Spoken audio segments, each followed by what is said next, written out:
안녕하세요. 영화 콘텐츠 제작 크루 온더플로어가 진행하는 팟캐스트 펀치 드렁크 무비에 오신 것을 환영합니다. 저는 진행을 맡게 된 겨울입니다. 반갑습니다. 오늘은 영공주 토파보기 방송으로 영화 5번째 흉추를 소개해드리려고 합니다.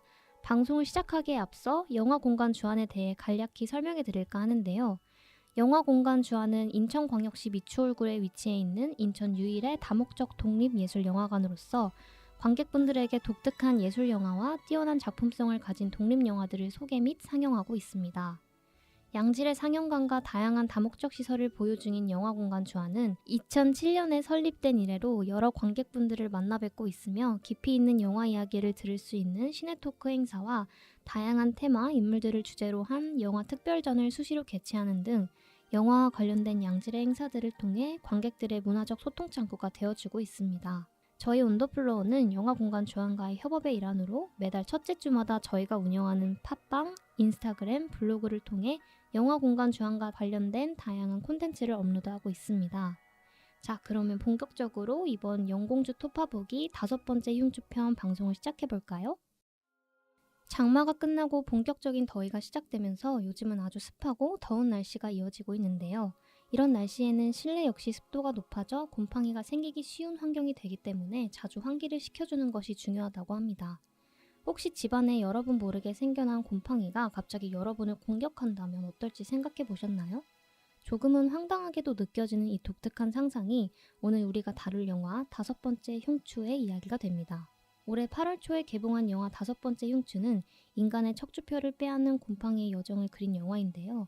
작년 제48회 서울독립영화제에서 장편 경쟁 부문 최우수 작품상을 수상한 작품이기도 합니다. 기괴한 상상력이 돋보이는 만큼 최근 가장 주목받는 독립영화가 아닐까 생각이 드는데요.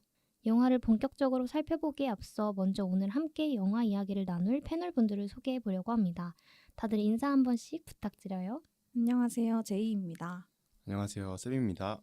안녕하세요. 민영입니다. 네, 패널분들 소개도 하였으니 이제 영공주 토파보기 5번째 흉추 1부 진행하겠습니다. 오늘 함께 이야기 나눠볼 영화 5번째 흉추는 우리가 평소에 흔히 보는 서사 중심의 영화와는 조금 다른 면이 있다는 생각이 드는데요. 이에 맞게 1부에서는 전체적인 줄거리를 먼저 살펴보고 그 다음에 각 에피소드별로 이야기를 진행해 보려고 합니다. 그렇다면 영화 이야기 본격적으로 들어가기에 앞서 다들 이 영화 언제, 어디서 보셨는지 말씀 한번 부탁드려요. 우선 저는 저번 주 토요일에 여기 계신 제이님이랑 민용님이랑 영공주에 직접 가서 영화를 봤고 GV도 보고 왔었는데요. 사실 처음에 영화를 보면서 어떻게든 이해를 해보려고 좀 미간을 잔뜩 찌푸리고 봤던 기억이 나고요. 보통 영화에 등장하는 인물의 이야기에 몰입하려고 하고 또 그 감정선을 따라가면서 몰입을 하잖아요. 근데 이 영화는 너무 많은 등장인물들이 등장을 하지만 이 영화가 전달하는 이야기가 그 등장인물의 초점에 맞춰진 게 아니라 좀 곰팡이의 시선에 맞춰져 있다 보니까 처음에는 좀 영화를 온전히 이해하기가 어려웠다 이런 생각이 들었거든요. 맞아요. 솔직하게 좀 불친절했던 것 같아요. 근데 뭐 제이님이랑 민용님은 어떻게 보셨어요?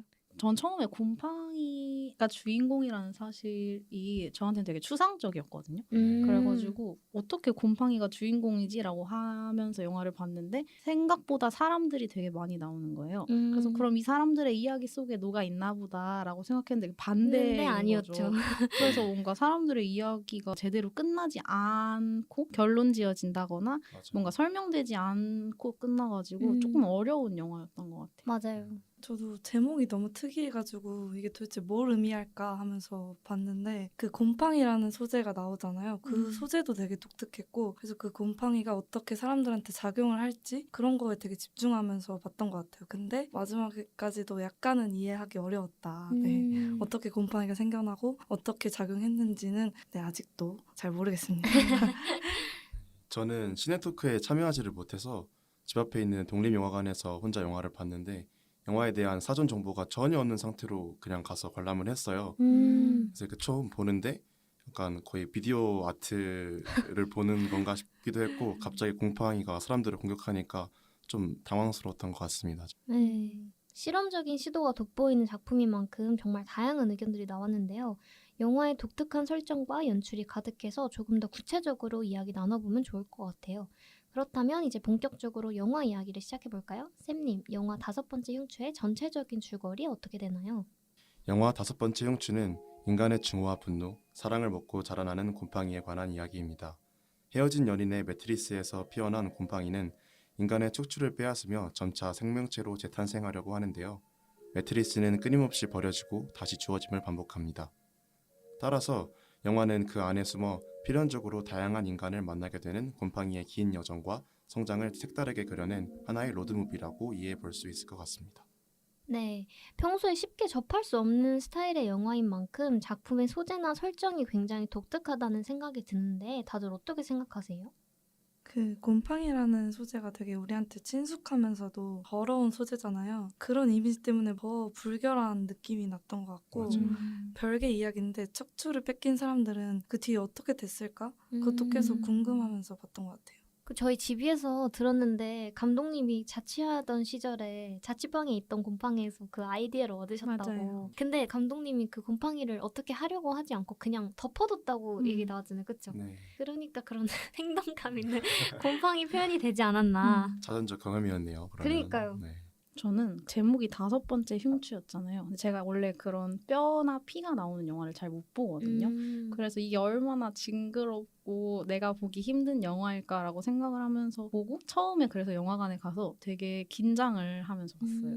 근데 그 영화공간 주안에서 그 영화 초반부를 2번 틀어주셨거든요. 오. 한 번 아, 틀다가 정말요? 약간 네. 그 로딩이 잘 안 됐던 음. 문제 때문인지 한 번 더 틀어줬는데 그 2번 보는 장면에서는 별로 그렇게 징그러운 게 안 나오는 거예요. 그래서 이제 약간 편하게 봤는데 내용이 편하지 않았던 그런 영화였던 것 같아요. 그쵸. 저는 곰팡이가 주인공이라는 것을 동의는 하지만 주인공이라면 로드무비기도 하고 이제 곰팡이가 다음 여정은 어디로 떠날까 아니면 응원을 하거나 이렇게 되는 게 보통 로드무비의 형식이잖아요. 네. 맞아요. 그런데 곰팡이에 대한 어떤 공감도 솔직히 저는 전혀 안 됐고 응원도 별로 하고 싶지 않고 그쵸. 그래서 쉽지 않죠. 네, 보기가 저는 그렇게 쉽지는 않았던 것 같아요. 저도 아무 정보 없이 영화 보러 가는 걸 좋아해가지고 그냥 보통 배우진 빼고는 그냥 줄거리도 안 보고 영화를 보러 가는 편인데 이번 영화는 줄거리를 안 보니까 좀 힘들었어요. 보고 갔었어야 됐던 것 같고 그 첫 번째 커플이 나왔을 때 서사에 제목의 의미가 있을 거라고 저는 당연히 생각을 했는데 전혀 아니었죠 사실. 그리고 뭐 매트리스에서 무슨 생명체가 나올 때부터는 이제 그때 이제 알았어요. 아 이상한 영화구나. 그쵸. 처음에 생명체인 줄 알았는데 나중에는 이제 손도 나오고 그니까요, 그 뒤에는 이제 막- 사람도 나오고 그쵸. 그러더라고요. 네, 그렇다면 영화 속 설정이 여러분에게 만약에 일어나게 된다면 어떨 것 같은지 매트리스 혹은 소중한 물건에서 자라난 곰팡이가 여러분을 공격한다면? 저는 일단 곰팡이 제거제를 뿌릴 거예요. 아, 그거 대체 가능할까요? 현실적이네. 일단 그걸 뿌리고 그러다 보면 걔가 약해지지 않을까요? 그러니까 어. 지금 이 영화에서는 매트리스에 곰팡이가 피든 그 곰팡이가 나의 척추를 빼든 아무도 뭔가 처치하는 사람이 그쵸, 없었잖아요. 그쵸. 그러니까 일단 뿌리고 지켜보고 근데 한번 뭐 어떻게 곰팡이가 하지 않을까. 곰팡이가 이미 척추를 빼간 후에 어떤 조치를 취할 수가 없을 때 알게 근데 되잖아요. 그 곰팡이가 척추를 뽑고 있다는 사실을 타인은 모르잖아요. 그걸 당하지 않은 사람은. 그쵸. 그러면 그렇게 매트리스가 더러우면 좀 조치를 취해야 하지 않나. 그쵸. 그걸 또 어디 가서 쓰고 어디에 또 그쵸. 쓰고 이게 문제가 되지 않았나. 맞아요.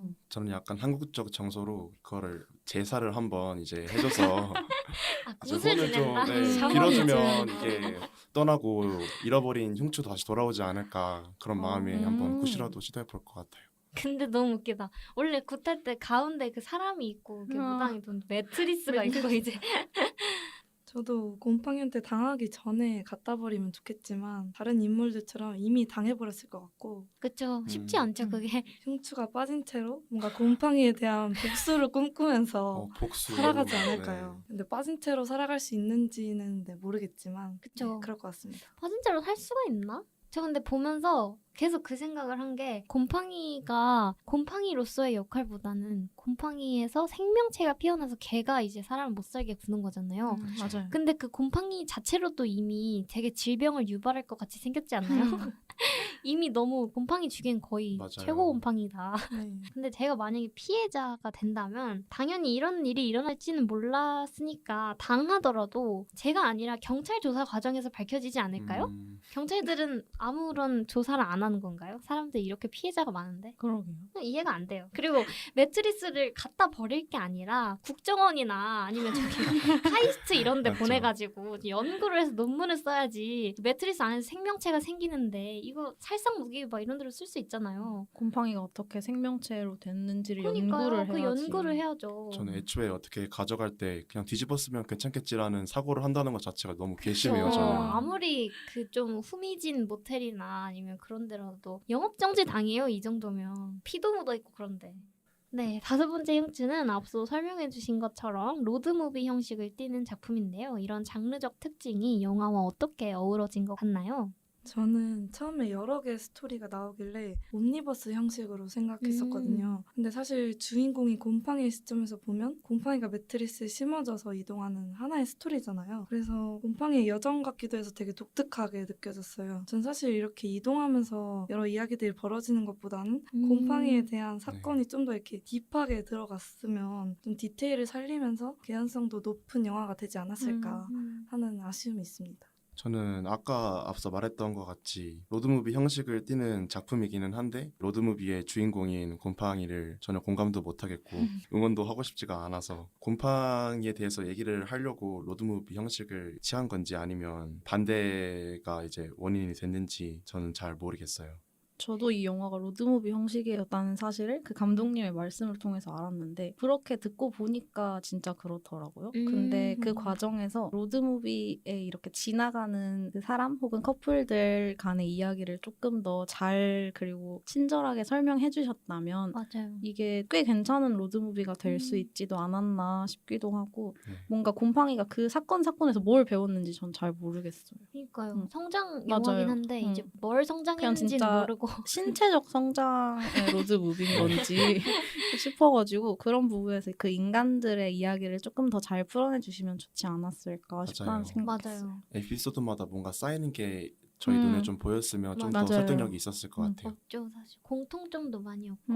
감독님이 지비 때도 말씀하셨는데 로드무비 주체가 사람이 아닌 매트리스가 되면서 주체의 움직임이 이제 인간한테 좀 의존이 되는 그런 그쵸. 수동적인 움직임이 그쵸. 됐다고 생각을 하는데 이런 부분이 기존의 로드무비랑 큰 차별화가 된 것 같고 그리고 물건이 주체가 되니까 인간이 물건을 어떻게 쓰는지 그러니까 물건 입장에서 어떻게 쓰이는지 그거에 좀 집중하게 된 게 어떤 감상 포인트가 되지 않았나 그걸 이제 지비를 듣고 나서 이제 생각을 하게 됐고 감독님 말씀을 좀 빌리자면 정지된 시공간에 존재하는 물체가 정지되지 않은 시공간을 지나가며 성장하는 이야기라고 하시더라고요. 아, 성장이라는 표현을 쓰시기는 했네요. 네, 그 성장 로드 무비는 맞아요. 그 틀은 갖추고 있는데 작품의 주인공은 커플도 아니고 매트리스도 아니고 그 매트리스 속 곰팡이 그 생명체인 거죠, 사실. 그리고 영화에서 이제 보면은 매트리스가 우리나라의 중심인 그 서울에 있는 자취방에서 시작을 해가지고 점점 멀어져서 마지막에는 한국의 거의 끝인 맞아요. 연천에 도달하잖아요. 네. 그것도 이제 중심부에서 점점 멀어지는 여정을 표현하고자 하셨다고 하는데 중심부에서 멀어지는 그런 전개는 뭔가 의미가 있어야 된다고 생각을 하거든요. 근데 그냥 중심부에서 멀어지는 거 말고는 의미가 없는 것 같아요. 그게 그 GV에서 감독님이 말씀하시길 그 월세와 그런 부분에 있어서 자기가 중심부에서 점점 멀어지는 그 자존적인 맞아요. 내용을 자전적인 담으신 내용. 거라고 네. 저희가 하더라고요. 알 수는 없잖아요. 그거. 그쵸, 이제 맞아요. 감독님의 맞아요. 지인이 아닌 이상 알 수가 없죠. 감독님이 이제 한남동에서 석계 근처 아. 그리고 마지막에 가평까지 가평. 가셨다고.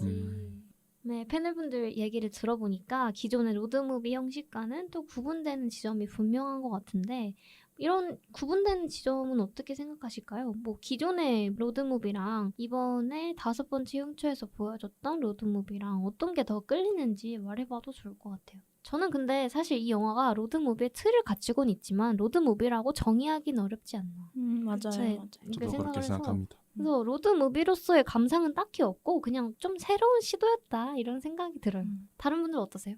저도 뭔가 그 주인공 매트리스가 아까 겨울님이 말씀해주신 것처럼 경로를 따라서 이동한다는 점에서는 로드무비지만 제가 기존의 로드무비와 이 영화의 형식 중에 뭐가 더 좋냐라고 말하면 저는 네. 기존 이 로드무비라고 생각하기 그쵸. 때문에 원래의 형식에 조금 더 끌리는 것 같아요. 네. 쌤님은? 저는 일단 곰팡이는 혼자 움직일 수가 없잖아요. 아까 겨울님이 말씀해 주신 대로 네. 수동적인 움직임밖에 할 수가 없는데 완전히 이제 성장하지 못했으니까요. 그래서 일단 로드무비 형식을 취할 수밖에 없었다는 생각도 들고 계속 사랑이라는 공통된 주제의 어떤 에피소드마다 단편 소설들을 묶어놓은 그런 느낌도 받았던 것 같아요. 저도 원래 형식에 좀 더 끌리는 것 같습니다. 그쵸. 저도 기존 로드무비에서는 일종의 맥거핀으로 작용하는 그 최종 목적지가 비교적 뚜렷하게 설정돼 있잖아요. 네. 근데 이 영화는 좀 그렇지는 않은 것 같아서 최종 목적지가 어디일까 하면은 그쵸. 그게 왜인지도 잘 잘 모르겠고 모르고. 그래서 맞아요. 저도 기존 로드무비 형식이 더 좋지 않나 생각했습니다. 네, 이렇게 영화의 전체적인 줄거리를 먼저 살펴봤는데요. 지금부터는 영화에 등장하는 총 5개의 에피소드를 나누어서 조금 더 디테일하게 이야기해보고자 합니다. 민용님, 먼저 첫 번째 에피소드와 두 번째 에피소드 간략하게 설명해 주실 수 있나요? 네, 2개 에피소드는 모두 연인 간의 사랑이 스토리의 중심이 되는데요. 첫 번째 에피소드에서는 윤과 결의 이야기를 시작으로 두 사람의 다툼으로부터 처음 곰팡이가 피어나고 윤의 척추를 빼앗는 모습이 그려집니다. 두 번째 에피소드에서는 버려진 매트리스가 모텔로 이동을 하게 되며 이 공간에 들어선 헤어진 위기에 율과 준 역시 곰팡이에게 속수무책으로 흉추를 빼앗기게 됩니다. 네, 패널분들은 각자 두 에피소드에서 기억에 남는 장면이나 연출이 있나요? 전 그 첫 번째 에피소드에서 잠자고 있는 그 남자친구분 이마에 땀이 떨어지는 거? 네. 그래서 저는 그걸 보고 아 저렇게 습기가 많아서 곰팡이가 생기나? 라는 의문을 가졌거든요. 그래서 그 부분이 조금 기억에 남는 것 같아요. 제가 나름의 의미 부여를 했던 장면이 아닐까. 저는 눈물인 줄 알았어요. 그럴 수도 있겠네요. 근데 전 아직도 의문인 게 그 두 분은 왜 싸우신 거예요? 근데 그 남자친구분이 안 온 거 아니에요? 이삿짐 센터 아저씨한테 제 애인이 먼저 와 있기로 했는데 안 왔냐고 말하잖아요. 그것 때문에 싸워서 이제 헤어지신 거예요? 헤어진 건 모르겠어요. 근데 왜 마지막에 막 너 이번에 가면 죽어. 죽는다고 얘기했지만 근데 그거랑 그 무서워. 이사의 시점이 좀 다르지 않아요? 그쵸. 그럼 뭐 그런 여론저런 게 쌓여가지고 헤어진 게 아닐까. 그냥 전체적으로 좀 별로 사이가 안 좋아 보이긴 맞아요. 했어요. 네. 사실 그 이사 그렇게 도와주러 오겠다 약속해놓고 태평하게 안 오고 자고 있는 걸 봤을 때 왜 화를 안 내지 싶긴 했어요. 화를 이제 몰아서 좀 내는 스타일인 그 그냥 화가 죽어 쌓이고 이렇게 하는 스타일인 것 같은데. 민용님. 저는 기억에 남는 것보다는 아쉬웠던 점이 있는데 그러니까 두 번째 에피소드에서 대사가 너무 잘 안 들려서 더 집중이 안 되는 거예요. 그래서 인물들의 대사가 좀 잘 들렸으면은 좀 더 저희가 집중해서 볼 수 있지 않았을까 하는 아쉬움이 있습니다. 오히려 약간 대사에 집중하지 말고 그때 아. 약간 두 번째 에피소드에서 되게 언제 습격을 당할지 좀 되게 서스펜스가 어느 정도 느껴지잖아요. 네. 그래서 아. 관객들이 그런 것들에 조금 더 집중하라는 의도였을 수도 있을 것 같아요. 제 생각에는. 그런 의미가. 근데 전 사람이 나오면 사람에 집중을 하는 스타일이어서 두 사람의 서사를 계속 생각해 보려고 고민을 아. 많이 했었거든요. 근데 뭐 그냥 제가 이해한 바로는 어쨌든 네. 둘의 사랑의 관점이 달랐다. 근데 저는 두 사람의 서사에 대해서 생각을 하기보다는 아까 말했던 대로 곰팡이에 좀 중점을 두고 생각을 하고 있어가지고 곰팡이가 언제 습격을 할지 좀 긴장을 하면서 그 장면을 그냥 계속 보고 있었던 것 호러무비처럼 같아요. 보셨네요 거의. 거의 그때부터는 호러 무비였던 것 같아요. 곰팡이 왜 이렇게 저한테는. 집중하신 거예요? 근데 저도 듣고 보니까 에피소드 두 번째에서는 저 침대에 누우면 뽑힐 텐데 저거 아. 언제 누울까를 자꾸 생각하고 있었던 것 맞아요, 같아요. 맞아요. 남자분은 자꾸 침대에 한번 앉아보라고 그쵸, 맞아요, 맞아요. 하는데 그러면 뽑힐 텐데 대체 언제 앉지? 약간 이 생각을 하면서 본 것 같아요. 전 약간 그 뽑히는 게 그냥 어떤 사건인 줄 알았어요. 그 연속적으로 뽑혀서 이렇게 발생이 되는 건지 모르고 아 그냥 뽑혔구나 이렇게 생각하고 두 번째 커플은 또 어떤 난관이 있을까 이렇게 생각하면서 그들의 이야기를 들었는데 맞아요. 많이 나오진 않았지만 제가 이해한 바로는 두 사람의 그 사랑의 결이 달랐다. 저도 첫 번째 에피소드에서 그냥 추상적으로 그렇게 보여주고 그 다음부터는 그냥 이제 이야기가 진행될 줄 알았는데 실제로 그쵸. 흉추를 잡고 빼가지고 자기 성장 요소로 삼는 그쵸. 그런 이야기였더라고요. 네. 맞아요. 맞아요. 저도 아쉬웠던 게 관객들이 언제 뽑히지? 어떡하지? 하는 것보다 다른 거에 뭔가 더 집중을 할 수 있었으면은 아, 네. 더 재밌었을 것 같은데 저 계속 생각하게 되잖아요. 그쵸. 이거 뽑히면 어떡하지? 그니까. 안 주면 뽑힐 텐데 그런 것만 계속 생각했던 것 같아요. 그니까. 전 사실 그래서 오히려 거기서 느껴지는 그런 서스펜스 긴장감이 이 영화에서 가장 좀 쫄깃하고 좋았던 부분이 아니었나 저는 생각합니다. 네, 곰팡이 탄생 시퀀스 이야기가 나온 만큼 조금 더 이야기를 나눠보면 좋을 것 같아요. 개인적으로 그 곰팡이의 성장을 압축적인 편집으로 그려낸 점이 눈에 띄었는데 다들 어떻게 보셨을까요? 저는 되게 새로웠어요. 현실 속에서 곰팡이는 그냥 이만하게 폈다가 그게 영역을 확장하는 느낌이잖아요. 네, 근데 그쵸. 이 곰팡이는 정말 성장을 하는 곰팡이라는 점에서 되게 신기했고 어떻게 하면 곰팡이를 저렇게 의인화할 수 있을까 신기하고 궁금했고 또 신기했던 것 같아요. 또 음향이 되게 축축하잖아요. 그 성장하는 그런 걸 보여줄 맞아요. 때 제가 얼마 전에 사랑니를 뺐는데 응? 치과에서 뭔가 석션을 하는 뭔가 그런 게 저는 아. 상상이더라고요. 저는 그 사운드나 비주얼이 너무 그로테스틱한 느낌이어서 맞아요. 사실 똑바로 못 보고 이렇게 약간 찡그리면서 봤거든요. 음. 그 장면을 보면서 근데 막 곰팡이가 성장한다라는 느낌보다는 그냥 어떠한 생명의 잉태 그런 게 느껴졌고 붉은 색감 때문에 뭔가 곰팡이의 강한 생명력이 느껴지기도 했어요. 또 GV에서 감독님이 밝혀주신 건데 어안 렌즈로 그 질감 표현을 하셨다고.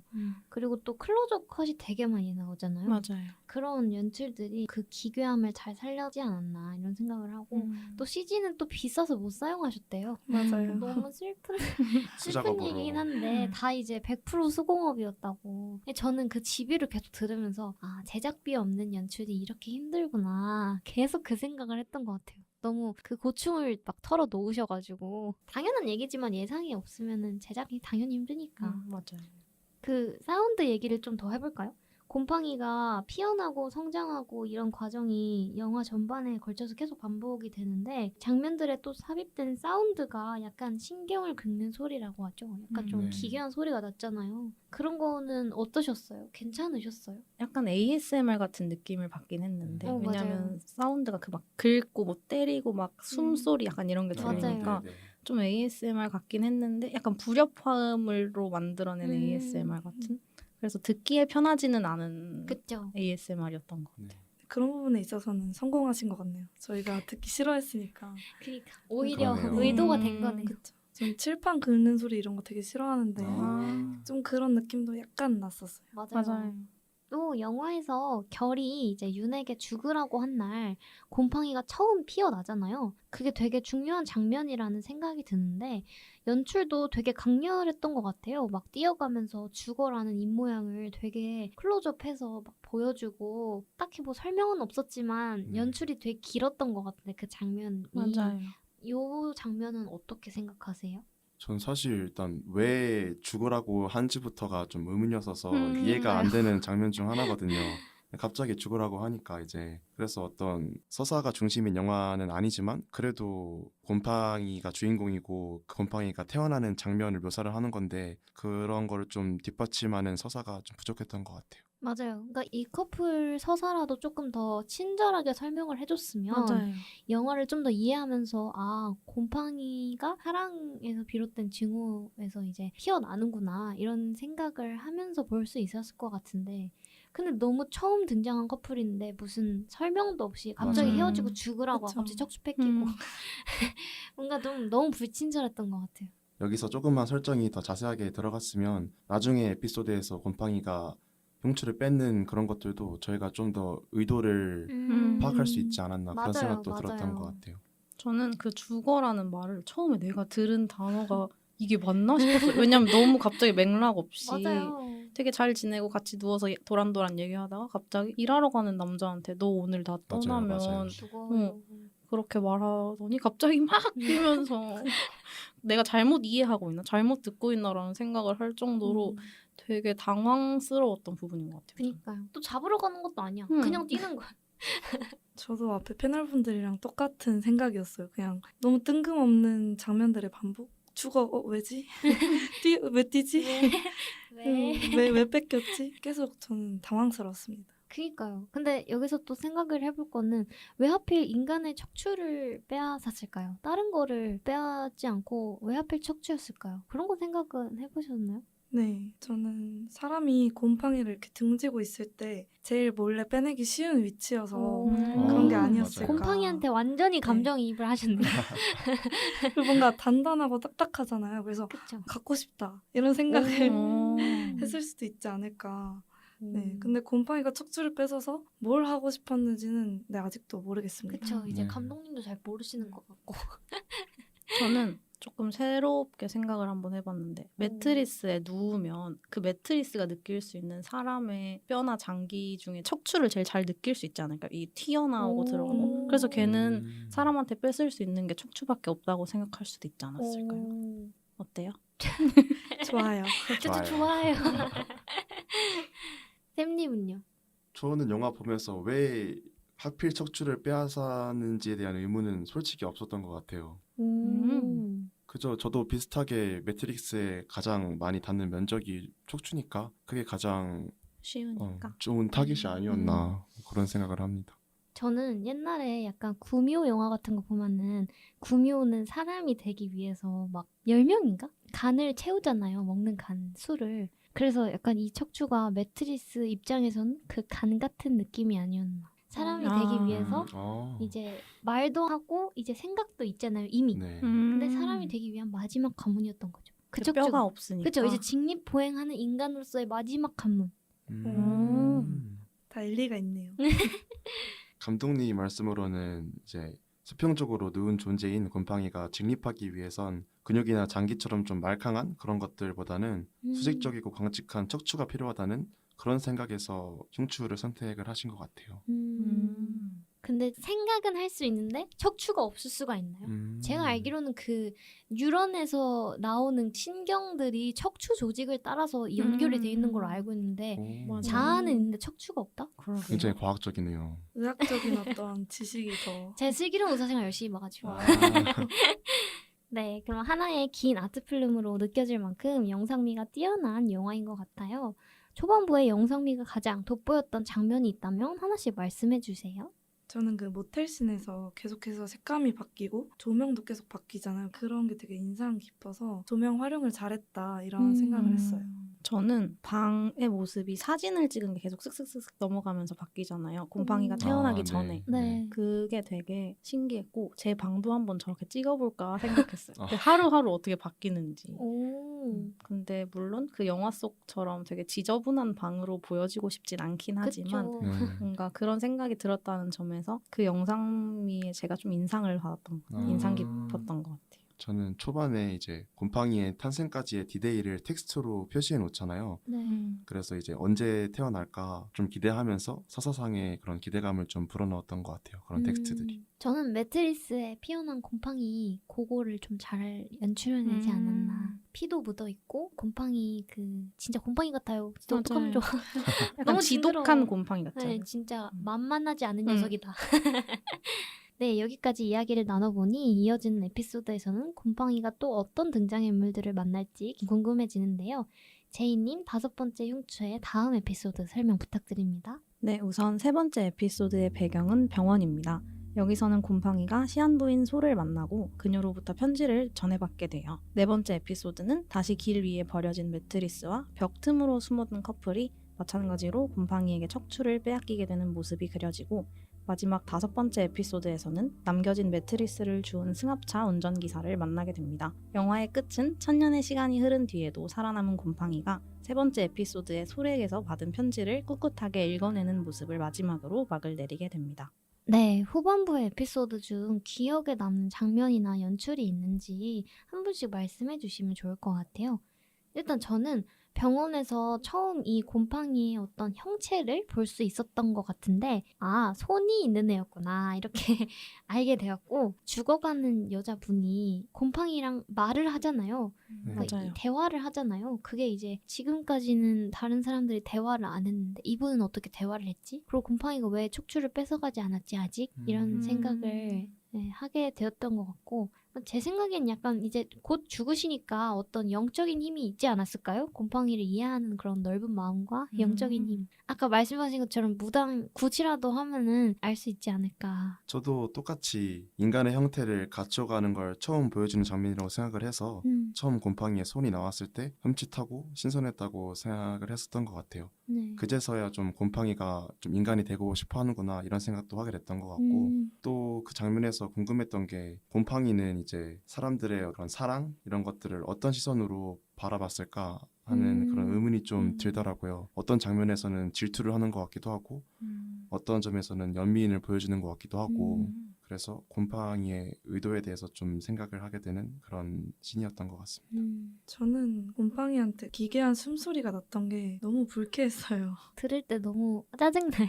뭘까 하는데 마지막에는 이제 사람의 모습을 하고 나오잖아요. 네. 그래서 곰팡이라는 생명체가 사람으로 표현이 된 건지 아니면 척추를 뺏으면서 이제 점점 사랑이 된 건지 그게 좀 궁금했어요.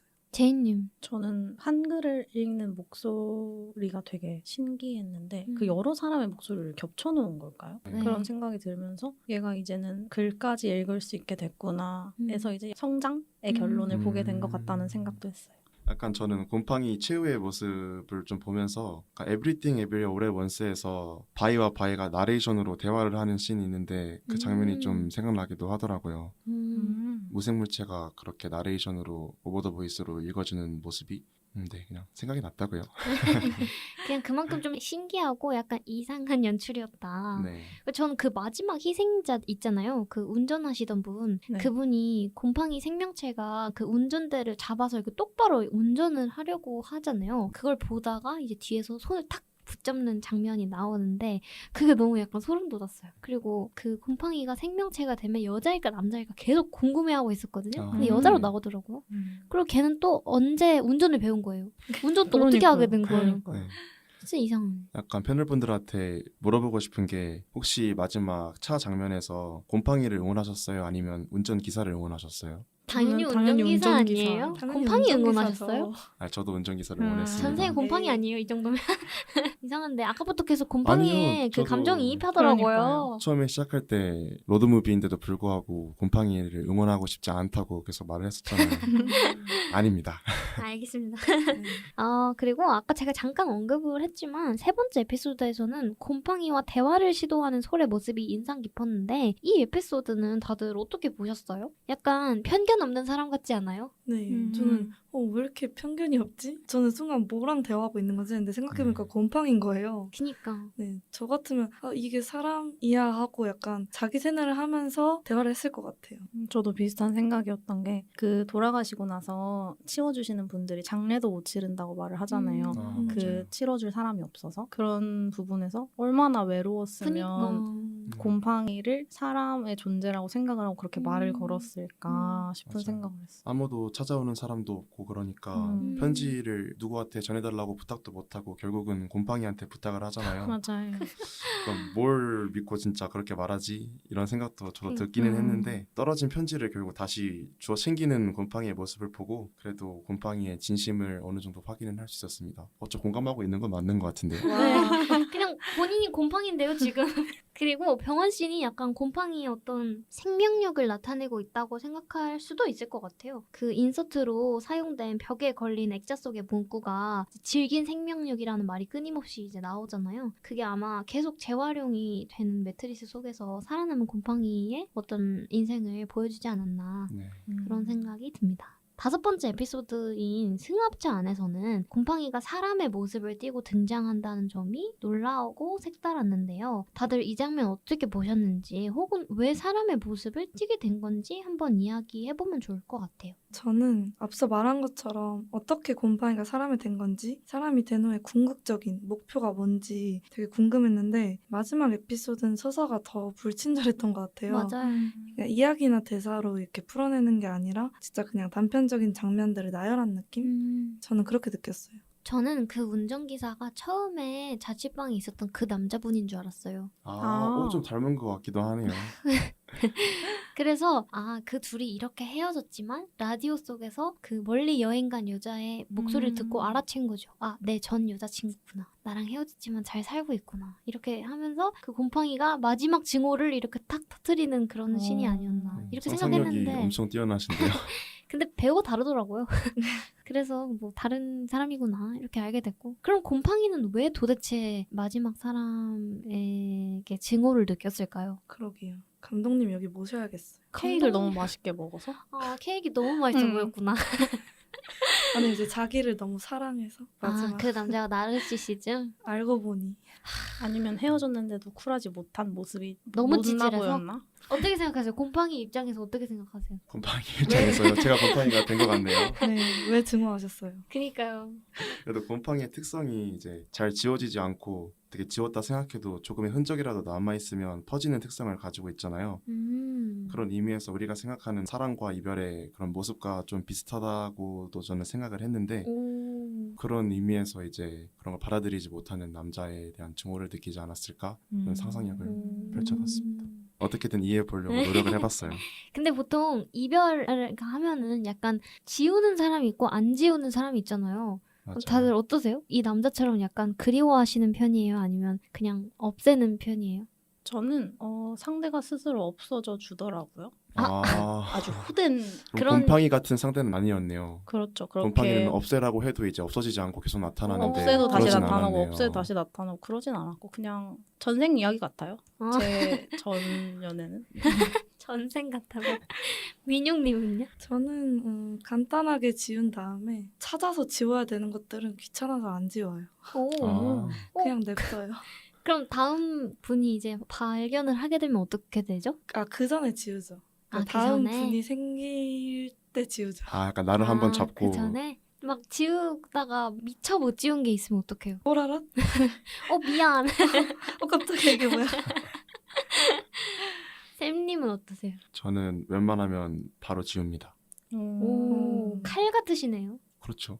바로 지운다고요? 그러니까 헤어진 날 바로 그냥 지워버리나요? 그 정도까지는 아닌데 그래도 이제 웬만하면 빨리 흔적을 없애버리려고 하는 타입인 것 같아요. 너무 정이 없나요? 아니요, 뭐 그럴 수도 있다고 생각.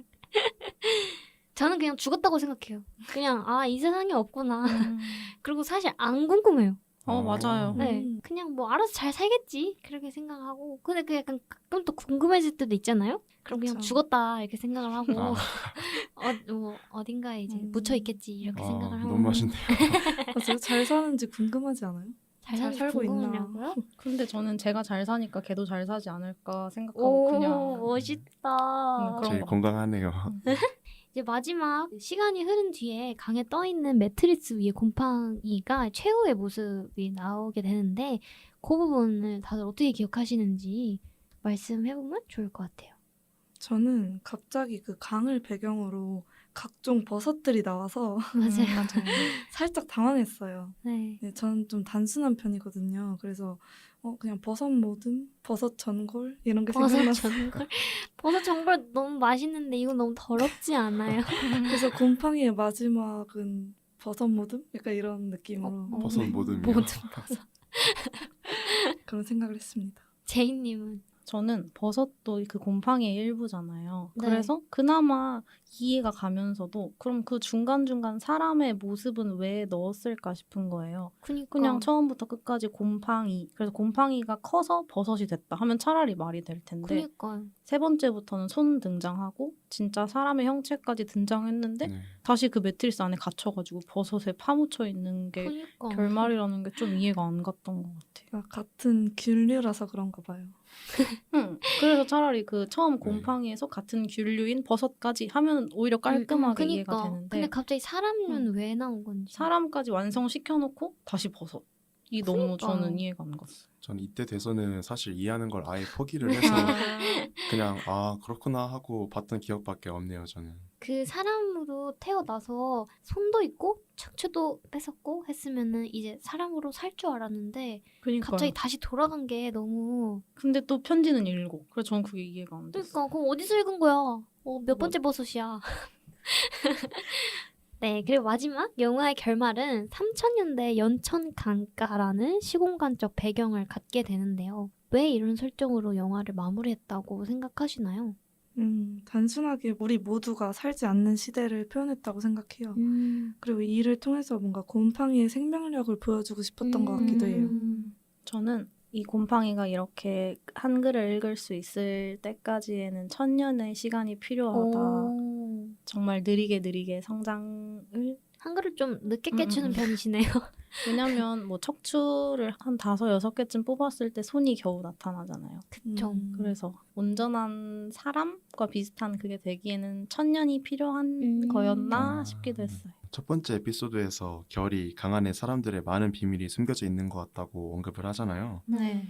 그래서 사실 매트리스 속 곰팡이도 자신이 거쳐온 사람들의 어떤 감정과 아니면 비밀 같은 것들을 간직한 존재라는 생각이 들었어요. 그래서 이런 의미를 강이라는 공간적 배경을 통해 비유적으로 드러내지 않았나 하는 생각을 했습니다. 마지막으로 우리 몸에는 일반적으로 33개의 척추뼈가 있다고 해요. 왜 5번째 흉추가 영화의 제목이 되었을까요? 그거는 사실 저도 지비를 보고 왔으나 감독님도 아직 그 답을 내지 못한 질문인 것 같아서 그냥 우리가 생각하는 대로 얘기를 해보면 좋을 것 같아요. 저는 그 운전기사 장면에서 결국 그 가져갔었는지 아닌지 모르는 뼈가 하나 있잖아요. 네. 그 조수석에 떨어진. 네. 그게 5번째 흉추가 아니었나. 그것이다. 결국 가지지 못한 5번째 결국. 흉추. 그래서 제목이 이게 되지 않았나 싶기도 해요. 민용님. 제가 듣기로는 심장과 가장 가까운 뼈가 그 5번째 흉추라고 들었어요.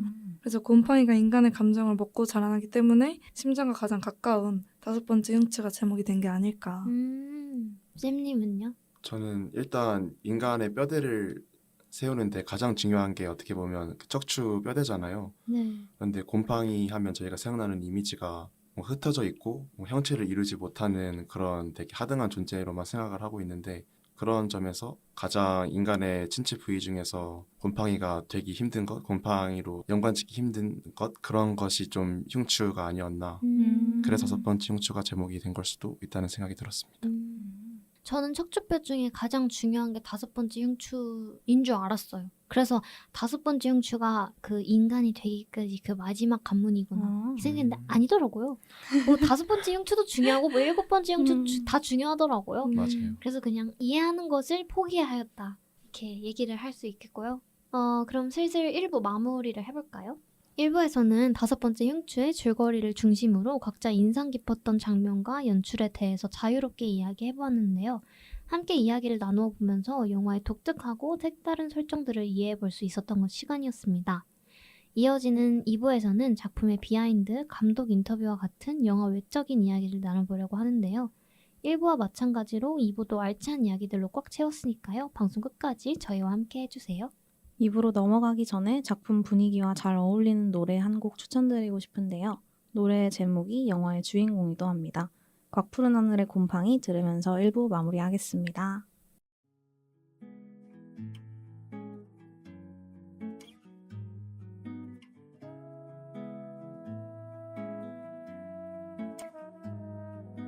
지금 내 입속엔 아무 말도 없고 어디로 떠나고 싶지도 않아.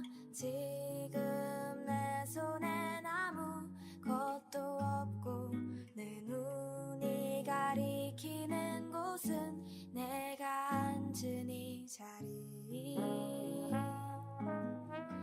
내가 앉은 이 자리.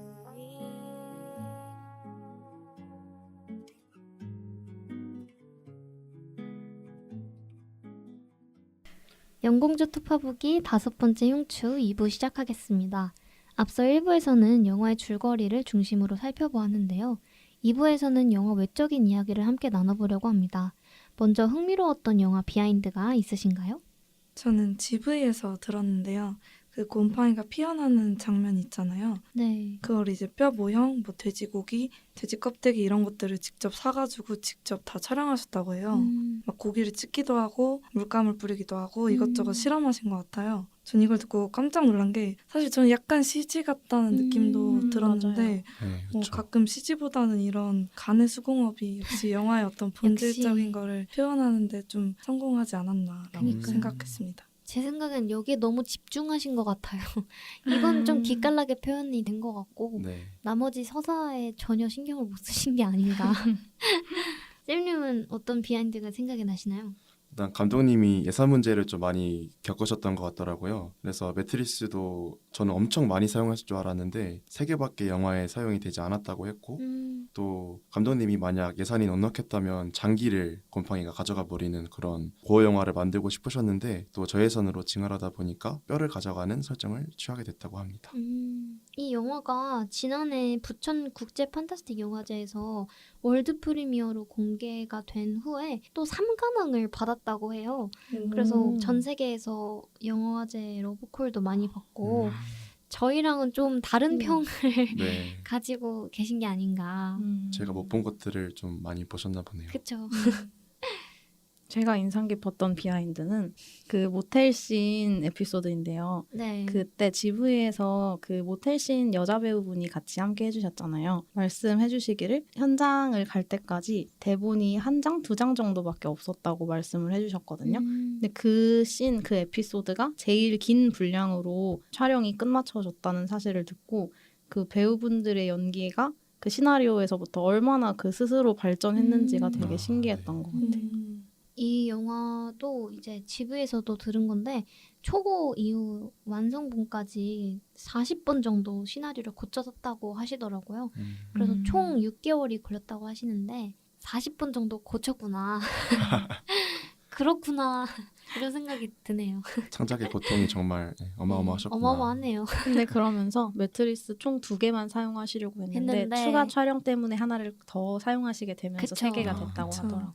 기존에는 2개만이었다. 어떻게 그 2개만으로 다 만들 수 있을까 신기하지 그러니까요. 않아요? 에이스 침대 매트리스라고 맞아요. 좋은 거 쓰셨어요, 매트리스. 그냥 하나를 계속 들고 다니는 거지. 그쵸, 그쵸. 막 뒤집어서도 쓰고. 그쵸. 그렇겠죠.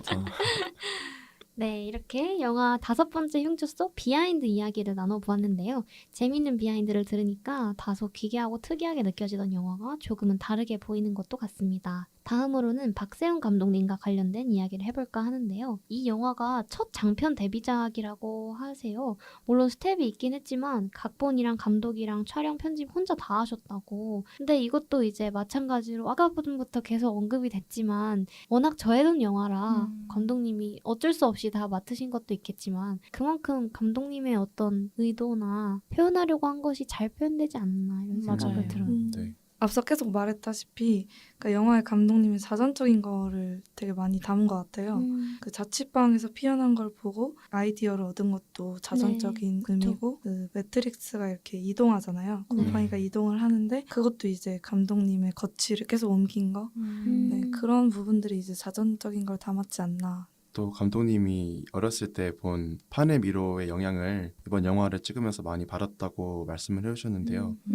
저도 판의 미로 영화를 되게 재밌게 봤었거든요. 좀 몽환적이고 오컬틱한 그런 분위기는 확실히 닮았다고 생각이 들어요. 또 영화에서 보여준 모든 에피소드들을 곰팡이의 어떤 모험 이런 걸로 생각을 한다면 판의 미로에서 오피리아의 모험들과 동일선상에서 볼 수도 있을 것 같아요. 좋은 해석이네요. 또 그 지브에서 이건 진짜 TMI 같긴 한데 감독님이 되게 다양한 브랜드의 패션 필름을 촬영하셨다고 맞아요. 말씀을 해주셨거든요. 그래서 그거 연출하는데 막 3초 찍는데 3개월이 걸리고 엄청 많은 노력이 필요하다 이런 얘기를 해주시면서 이게 또 이번 영화 제작비가 그 루이비통이랑 BTS 협업 공동 연출하면서 나왔다고 그래서 거의 BTS가 만든 영화가 아닌가 네, 이렇게 감독님 이야기까지 해봤는데요. 또 배우분들 이야기를 빼놓을 수 없을 것 같아요. 확실히 독립영화인 만큼 그동안 스크린에서 쉽게 볼 수 없었던 새로운 얼굴들을 많이 만나볼 수 있었던 것 같습니다. 다들 배우들의 연기 어떻게 보셨나요? 저는 일단 비전문 배우분들이 있는 줄을 몰랐어요. 되게 그냥 자연스럽게 연기를 했다라고 생각을 했는데 비전문 배우분들이 이제 음악하시던 분들, 지인분들이 지인분들이 특히 많아요. 남자 주인공 역할을 많이 해주셨다고 음. 하는데 약간 내용적으로 알아듣기 쉽지 않았던 영화라서 네. 연기를 비전문 배우가 해도 나쁘지 그렇게 않았다? 이상하지는 맞아요. 내용이 맞아요. 이상해 보이는 거지 연기가 이상해 보이지는 않지 않았나 맞아요. 생각하게 됐어요. 사실 곰팡이가 주인공이라 연기를 하면 곰팡이가 제일 잘했었어야 되는데 곰팡이는 이제 사람이 아니니까 맞아요. 네. 다른 사람들은 거의 이제 그냥 지나가는 단역에 불과하죠. 그렇죠. 또 배우는 아니지만 독립영화 스타 감독들 카메오로 이렇게 출연하기도 했다고 하네요. 소공료의 전고은, 족구왕의 우문기, 윤희에게 임대영 이렇게 어느 많은 분들이 출연을 좀 도와주신 것 같아요. 네, 아마 서로 친하니까 이렇게 서로 도와주신 것 같아요. 근데 이번에 그 온정현 배우님도 집에 오셨잖아요. 말씀해 주시기로는 감독님이 예산 때문에 그 저번 작품 출연료를 맞아요. 제대로 못 줘가지고 아, 이번에 네. 같이 하면서 꼭 출연료를 제대로 챙겨줘야겠다 이런 생각으로 다시 한번 부르셨다고. 아, 애초에 각본을 쓸 때부터 그러니까 그 역을 정해놓고 쓰셨다고 정해놓고 하더라고요. 하셨다고. 네. 그런 게 또 독립 영화만의 묘미인 것 같기도 그쵸. 하고. 맞아요. 근데 저는 배우분들의 연기가 뭔가 이런 말 해도 될지 모르겠는데 딱 독립 영화 연기 같은 느낌이 맞아요. 들었어요. 결이 약간 맞아요. 딱 그 느낌? 그리고 또 그 스태프분들이 전부 감독님 지인분들이셔가지고 촬영 분위기가 되게 좋았다고 온정현 배우님 말씀해 주셨는데 호텔에서 따로 만나가지고 연습도 하고 그 온정현 배우님 상대 역으로 나온 정수민 배우님이 이제 말씀해 준 대로 전문 연기자분이 아니셔가지고 연습을 되게 많이 하셨대요. 그렇죠. 그래서 이제 막 리허설 컷도 감독님한테 막 보내드렸는데 감독님이 시간이 없으니까 일단 좋습니다 해놓고 아직도 안 보셨다고. 아, 뭐 그만큼 믿었다는 거 그쵸? 아닐까요? 그만큼. 음. 네, 그러면 이제 1부에서도 언급했듯이 5번째 흉추의 사운드 연출 요거를 한번 얘기해보면 좋을 것 같아요. 이 영화는 사운드 연출이 되게 돋보이는 영화잖아요. 기억에 남는 OST나 효과음이 있으신지 말씀해주세요. 저는 앞서 말했듯이 곰팡이가 생겨나는 장면에서 기괴한 소리들이 너무 불쾌했어서 기억에 남아요. 감독님이 직접 집에서 사운드 믹싱을 하셨다고 하는데 맞아요. 막 직접 이런저런 소리를 내보기도 하고 그 집에 키우는 고양이 소리를 담기도 하고 네, 이것도 간의 수공업이라 또 좋은 결과를 얻지 않았을까 합니다. 그쵸. 네. 저는 곰팡이가 성장하기도 전에 처음에 되게 몽환 쪽이고 어떻게 보면 공포스러운 그런 사운드로 영화를 시작을 하잖아요. 네. 그걸 딱 보면서 아 이게 뭐 사랑 얘기는 아니겠구나 이런 생각을 하면서 저는 아무 정보 없이 영화를 봤으니까 좀 마음의 준비를 하게 됐던 계기였습니다. 전반적으로 사운드가 이 영화 특유의 기괴하면서 약간 이해가 안 되는 이런 부분들을 좀 잘 분위기를 표현을 해준 것 맞아요. 같아요. 오히려 되게 깔쌈한 OST가 나왔으면 약간 좀 네. 이상했을 수도 있다.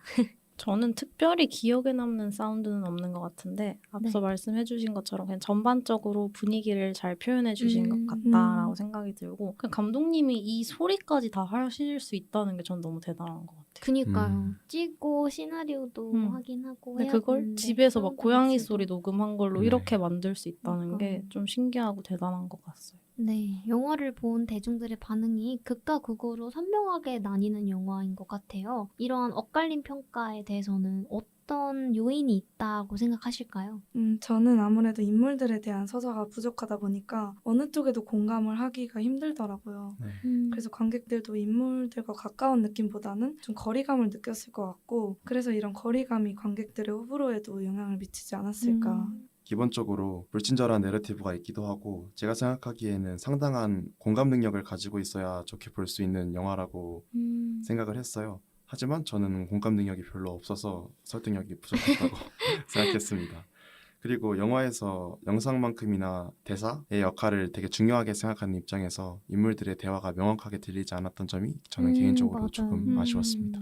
저는 GV에서 감독님이 곰팡이라면 저런 일상적인 상황에서도 어떤 의미를 부여해서 자기의 성장을 위한 뭔가를 끄집어내려고 노력을 했을 것 같다라는 말씀을 해주셨어요. 네. 그 말을 듣고 나니까 왜 이렇게 사람들의 이야기를 그렸는지 이해는 됐지만 제가 일반 관객으로 이걸 봤을 그쵸. 때는 정말 그냥 지나가는 장면에도 의미를 부여하지는 않잖아요. 그걸 네, 알려줘야 내가 맞아요. 의미를 이해하는 거라서 그런 부분에서 약간 불호의 평가가 나오지도 않았나 싶기도 해요. 좀 설득력이 부족했던 것 같아요. 일반 맞아요. 관객들이 보기에는. 근데 또 상은 많이 탄 걸 보면은 상업 영화랑 예술 영화의 차이가 분명히 있다. 네.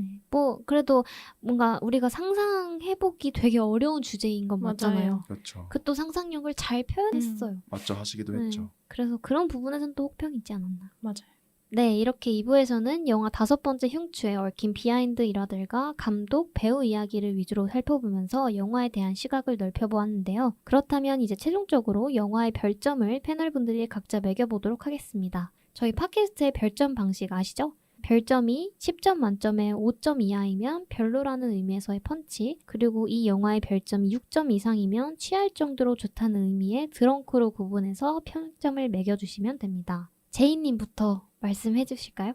저는 죄송하지만 펀치이고요. 네. 별점을 매긴다면 한 3점 정도? 3점. 네, 사실 영화를 본 거에 후회는 없거든요. 제가 나중에 그 과거로 돌아가서 이 영화를 다시 볼까 생각해도 한 번쯤 다시 볼 법한 좋은 영화고 일단 그 영상미나 사운드의 부분에서 그쵸. 되게 신선한 경험이었다. 재미있게 네, 맞아요. 봤던 거지만 영화의 내용적인 측면에서 아쉬운 부분이 있었다는 사실에 펀치를 주게 됐습니다. 네. 다음 민용님. 저도 죄송하지만 펀치를 드리고 싶고요. 아, 저는 2점을 드리겠습니다. 아, 더 낮은 최저 점수가 네. 나왔네요. 그러니까 저는 이렇게 그로테스틱하고 기괴한 그런 장면들을 보기 살짝 힘들어하는데 이제 스토리로 잘 풀어내면은 되게 몰입을 열심히 하거든요. 네. 네. 근데 여기서 서사가 부족하다 보니까 영상미만으로는 저에게 어떤 공감과 애정을 끌어내기엔 조금 어려웠습니다. 어렵다. 저도 펀치입니다. 3펀치인가요? 강펀치입니다. 저는. 3펀치. 저는 한 줄평을 그래도 가져왔는데요. 네. 곰팡이를 보여주고 싶어 사랑으로 엮은 건지, 사랑을 보여주고 싶어 곰팡이로 엮은 건지 설득력이 부족하다. 이래서 저는 펀치 4점 드리겠습니다. 4점이요? 네. 그래도 꽤 높은 점수를 주셨네요. 아무래도 곰팡이시니까. 아무래도 이제 곰팡이 입장까지 고려를 하시다 보니까. 맞습니다. 저도 역시 펀치고요. 저는 2점을 줬어요. 뭔가 저는 서사를 불친절하게 나열한 것 치고 생각을 많이 해주게 하는 영화도 아니었다 이런 생각이 들어요. 보통 영화가 끝나고 영화가 이야기하고 싶어하는 내용이 선명하면은 서사를 숨기더라도 뭔가 내가 끝나고 상상을 하게 되는 관객의 상상에 맡기는 이런 부분들이 있는 게 생각할 거리도 있고 되게 좋은 영화들도 많잖아요. 근데 이번 영화는 좀 잘못 숨겨진 게 아닌가. 그냥 영화가 전달하고자 하는 것 자체가 숨겨진 게 아닌가. 네. 뭐 이런 생각이 듭니다. 네. 방송 마무리하기 전에 작품 속 윤 역을 맡은 함석영 배우가 작곡한 곡 그롯 들으면서 2부 마무리하겠습니다.